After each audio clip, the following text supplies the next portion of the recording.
Hey, today I wanted to talk about how to set up river audio based on a spline. So, just a brief overview. This method uses an audio component which follows a spline. And for visual aid, I've put this pink sphere where our audio component is, so we have an idea of what's going on.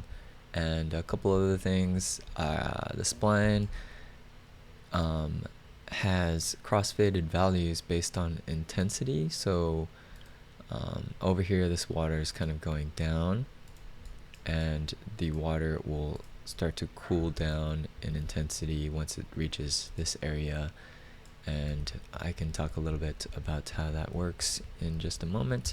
Another problem with this method is that if the water oxbows or makes a U, the component can only be in one area, so that it would only be on one side. So one way to get around that is to add a child blueprint, which I've done here in a shorter spline, separate from the river spline.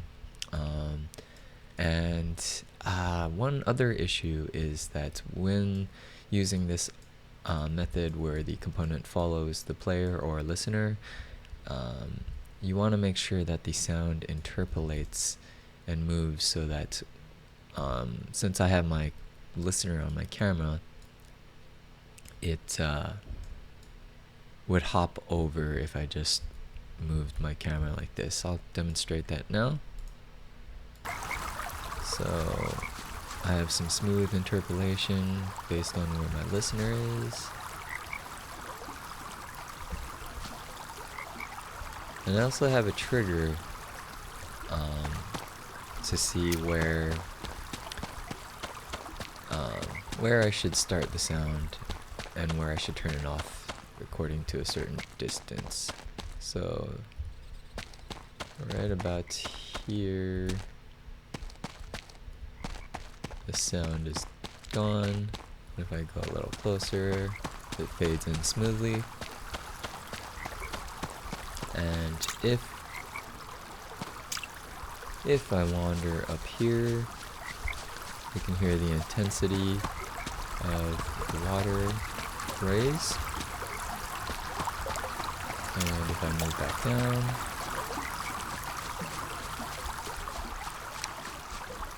the intensity of the water lowers.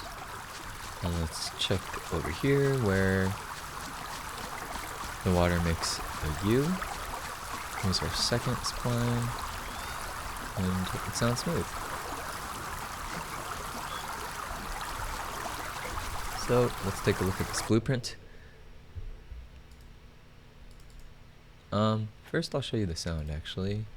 So here's just a simple meta sound patch that crossfades for water intensity. And back in our river spline,